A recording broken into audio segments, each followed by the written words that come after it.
All right. Hey, well, I want to welcome you back. This is part 2 of our conversation about Tuckman stages of team development. I want to do a quick rehash on where we've been.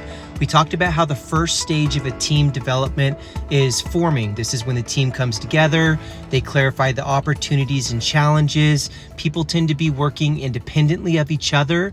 And they're not really clear on the issues and the objectives of the team yet, so they tend to be self-focused. So what this means is that the older team members, the more mature team members, they need to model appropriate behavior.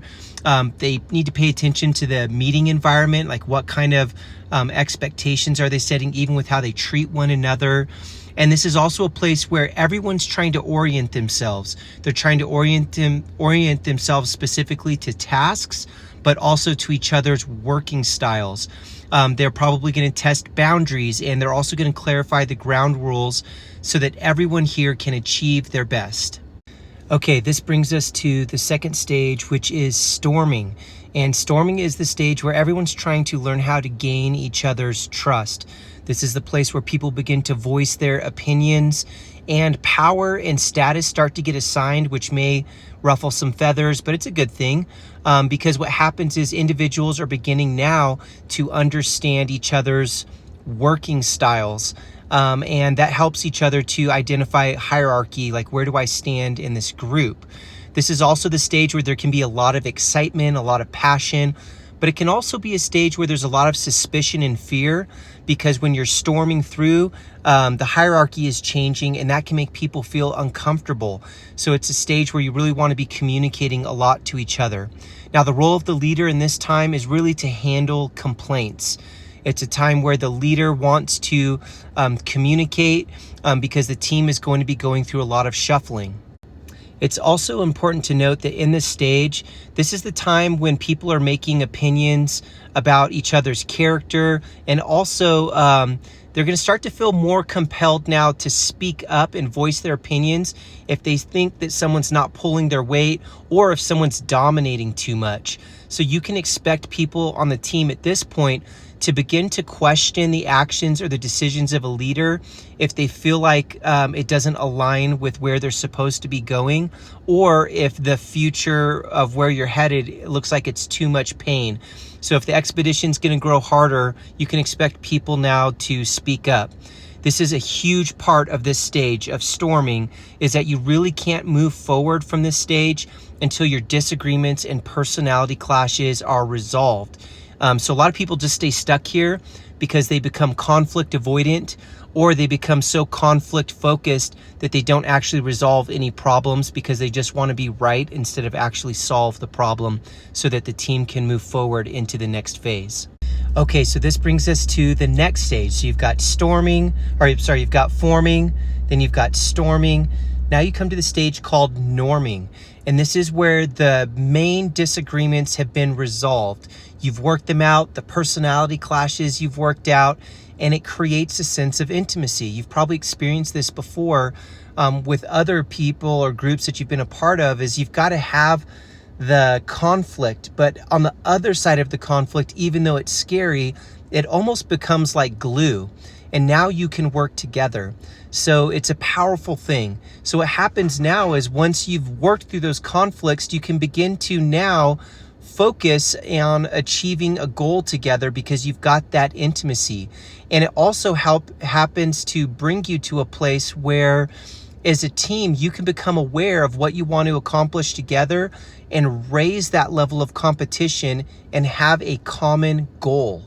The powerful thing about this stage is that this is the stage where all the team members really begin to take true responsibility and have ambition at the same time to work for the success of the team's goals. So those two things together, responsibility and ambition, are really important. So a lot of people may have that sense or that feeling of responsibility, but they don't have a lot of ambition, so the tasks don't get done.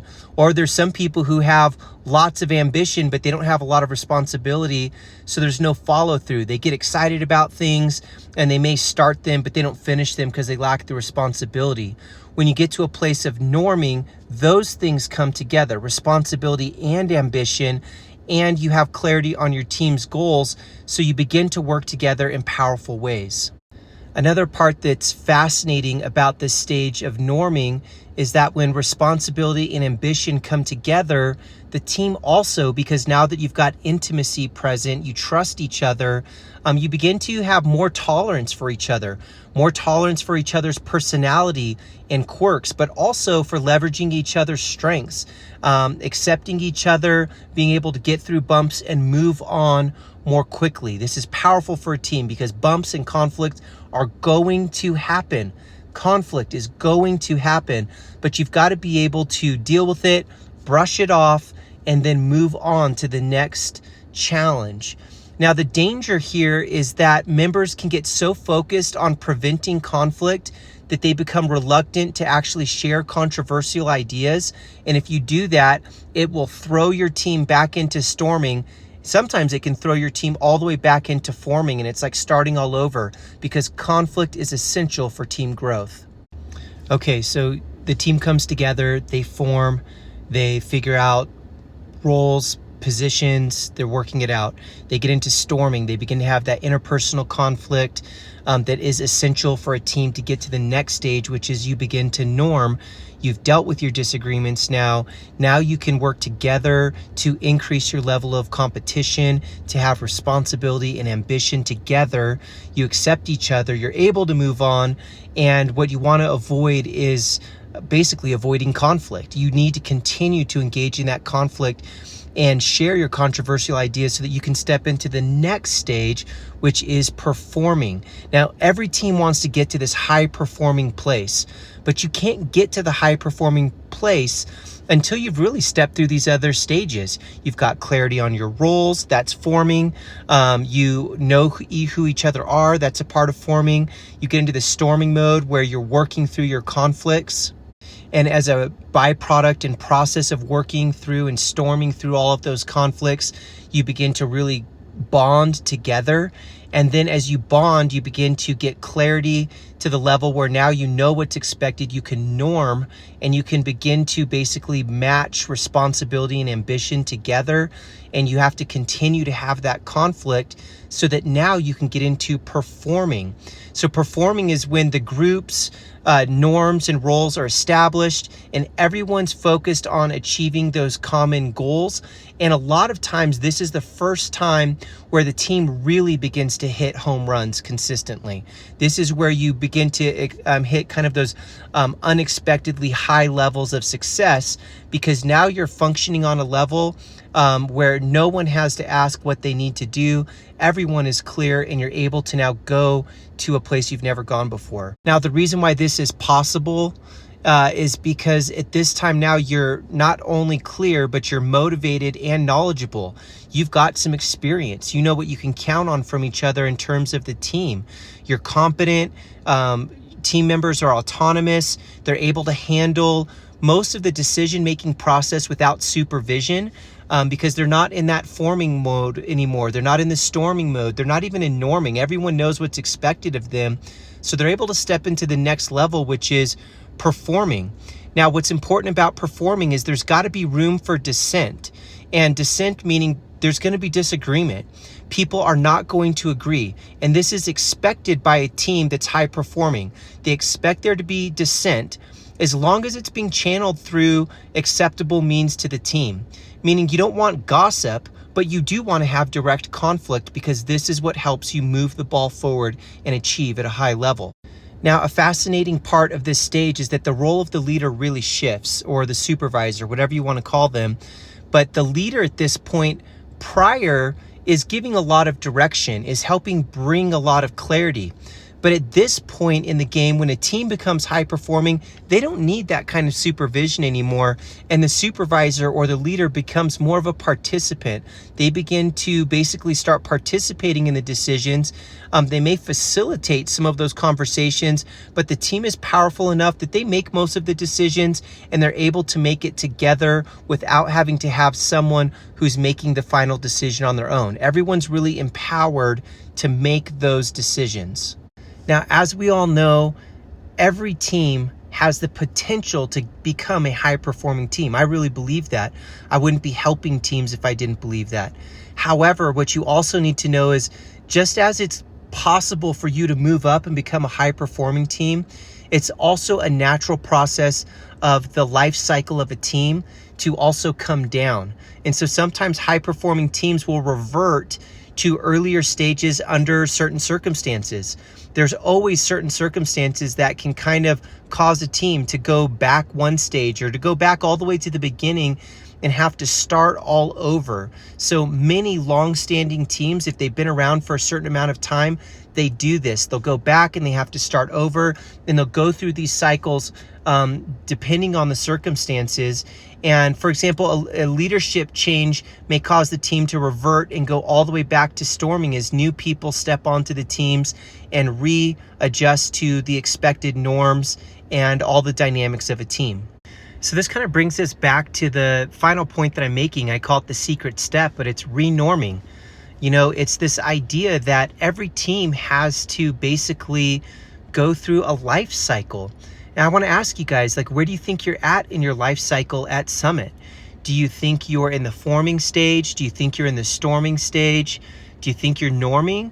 I don't think you're at performing right now. I think you're fighting because you want to get there. You know, it's possible for us as individuals to get to a place where we are high performing as individuals, but the team is not high performing. And that's a real challenging situation because it can create a lot of frustration when you want to be high performing as a team, but you're only really able at the moment to be high performing as an individual. Or if you're high performing as an individual, but the team is working against you or the system is working against you. Those are tough situations. And that frustration can really throw you back into those earlier stages, but it is a natural part of the development of a team that just as you grow, there can also be setbacks that you have to work through. So there's this guy who is very passionate about this model, Tuckman's model, and his name's Timothy Briggs. And he basically says that this should be a whole nother stage all unto itself, and he just calls it renorming.